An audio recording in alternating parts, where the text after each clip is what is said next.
नमस्कार, मेरा नाम है डॉक्टर पुरु धवन और आज इस वीडियो में हम बात करने वाले हैं कि क्या किडनी फेलियर का पेशेंट गाजर और मूली जैसी सलाद की आइटम खा सकता है या नहीं खा सकता। क्योंकि सर्दियों के मौसम के अंदर फलों की मात्रा कम हो जाती हैं और ये गाजर, मूली, खीरा जैसी आइटम बढ़नी शुरू हो जाती है। तो अगर हमें पता हो कि हम खा सकते हैं या नहीं खा सकते, हैं तो कितनी मात्रा में खा सकते हैं, तो किडनी फेलियर पेशेंट के लिए बहुत ज़्यादा हेल्पफुल होता है। तो शुरुआत करते हैं इस वीडियो की और समझने की कोशिश करते हैं कि गाजर, मूली जैसी ज़मीन में से नीचे लगने वाली सब्जियां आप खा पाएंगे या नहीं खा पाएंगे। किडनी फेलियर पेशेंट की डाइट के अंदर हम दो चीज़ें बहुत इंपॉर्टेंट तरीके से कर रहे होते हैं। पहला, प्रोटीन ना देकर बॉडी के अंदर क्रेटिनिन की मात्रा एक्स्ट्रा प्रोड्यूस नहीं होने देते, और दूसरा, खाने पीने के अंदर जिनके अंदर भी पोटेशियम की मात्रा ज़्यादा है उन्हें रोककर पेशेंट को हार्ट अटैक या फिर किसी और हार्ट अटैक जैसी दिक्कतों से बचा रहे होते हैं। अब इसके अंदर हमें कई सारी चीज़ों को बंद करना पड़ता है। ऐसी सब्जियां जो ज़मीन से नीचे लगती हैं, भूरे रंग की हैं, जैसे आलू, शकरकंदी, अरबी, जिमीगन, कचालू, ये सब बंद होता है क्योंकि इनके अंदर पोटेशियम की मात्रा ज़्यादा है। इसी तरह से पत्तेदार सब्जियां, पालक, बथुआ, मेथी, सरसों, धनिया, पुदीना जो कि सर्दी में बहुत खुलकर आते हैं, इनके अंदर भी पोटेशियम की मात्रा ज़्यादा होती है। इसी वजह से इनके साग और चटनी बंद रहती है। अब पेशेंट कभी कभार कहता है कि मुझे सलाद खाने का मन है, तो जितने भी किडनी फेलियर के पेशेंट हैं वो सलाद खा सकते हैं। अब सलाद में क्या क्या खा सकते हैं उसको समझने की कोशिश करेंगे। तो एक किडनी फेलियर पेशेंट अपने सलाद के अंदर पत्ता गोभी है, गाजर है, मूली है, खीरा है, ककड़ी है, ये जितनी भी सलाद की आइटम है खा सकता है। क्यों? क्योंकि इनके अंदर एक तो सबसे बड़े फायदा क्या होता है, ये मीठे नहीं होते। मीठी ना होने की वजह से जो पेशेंट डायबिटिक हैं, जिनकी किडनी डायबिटीज़ से ख़राब हो रही है या शुगर लेवल हाई बने रहते हैं, उनमें शुगर बढ़ने के चांसेस नहीं होते। दूसरा फ़ायदा क्या होता है कि जितनी भी सलाद के आइटम हैं ये सारे के सारे फाइबर रिच होती हैं। फाइबर रिच होने की वजह से ये हमारे इंटेस्टाइन्स में जितना भी मटेरियल चिपका हुआ होता है, जो भी स्टूल चिपका हुआ होता है, उसको पास आउट करने में हमारी हेल्प करती है या कॉन्स्टिपेशन में हमारे लिए हेल्पफुल रहती है, जिससे छोटी मोटी जो गैस, एसिडिटी बन रही होती है वो सॉल्व हो जाती है। दूसरा, जितनी भी वेजिटेबल्स हैं इनमें मिनरल्स भरकर होते हैं। अब इसके अंदर कैल्शियम है, इसके अंदर आयरन है, इसमें विटामिन्स भी हैं, फ्लेवॉइड्स भी होते हैं, एंटीऑक्सीडेंट होते हैं जो कि हमारी बॉडी के लिए रिक्वायर्ड होते हैं, जो हमारी बॉडी का नॉर्मल फंक्शन करने में हेल्पफुल होते हैं।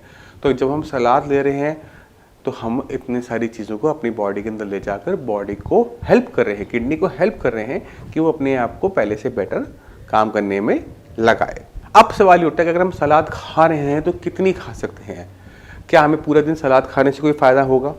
तो जितने भी किडनी फेलियर पेशेंट के हैं वो ध्यान रखें कि हम सलाद खा सकते हैं मगर एक प्लेट से ज़्यादा नहीं। तो हमें एक छोटी क्वार्टर प्लेट होती है, आप उसमें गाजर, मूली, खीरा आप उसमें अच्छे से काट के लगाइए और उसको अपने लीजिए। बट अगर आप उसकी जगह, सलाद की जगह आप रोटी को छोड़ देते हैं कि मैं रोटी नहीं खाऊंगा, मैं सिर्फ सलाद पे खाऊंगा या सिर्फ फ्रूट्स खाऊंगा, तो ये चीज़ मत कीजिएगा। आपको दोनों ही चीज़ें लेनी है। आपको फ्रूट्स भी खाने हैं, आपको वेजिटेबल्स भी खानी है और आपको चपाती एंड राइस जो आपका मेन कोर्स होता है उसको भी लेना है।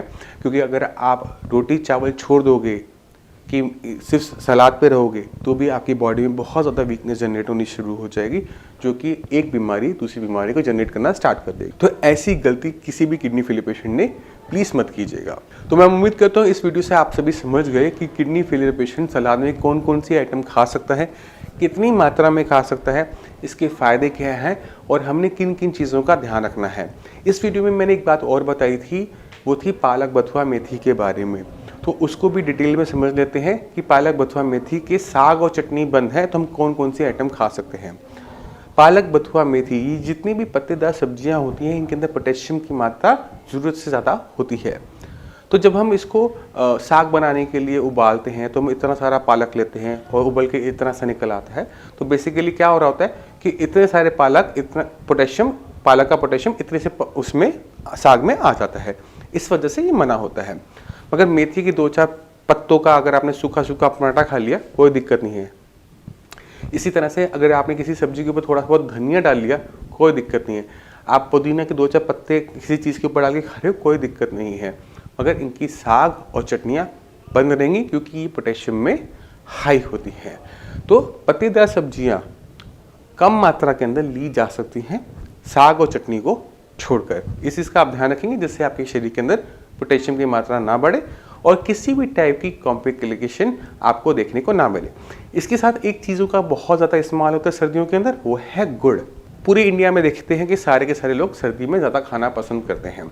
गुड़ है, शक्कर है, खांड है, इसको भी आपने बंद रखना है। और गुड़ बहुत खतरनाक होता है किडनी फेलियर पेशेंट में, क्योंकि ये बहुत तेज़ी से पेशेंट के पोटेशियम लेवल को बढ़ा देता है और हाई पोटेशियम लेवल की वजह से पेशेंट को कभी भी हार्ट अटैक आने के चांसेस ज़्यादा होते हैं। उसका हार्ट जो है, उसका जो दिल है, वो बीट करना बंद कर देता है। तो हमने इस चीज़ का ध्यान रखना है कि सर्दियों में खाने पीने का कुछ ध्यान ज़्यादा रखना है। गुड़ जैसी आइटम नहीं लेनी, पत्तेदार सब्जियों का हमने साग और चटनी नहीं खानी, और जो सलाद मैंने आपको बताई गाजर मूली खीरा, उसको आप एंजॉय कीजिए, अपनी हेल्थ का ध्यान रखिए। अब इसी के साथ मुझे चलने की आज्ञा दीजिए। मिलते हैं अगली वीडियो, तब तक के लिए नमस्कार।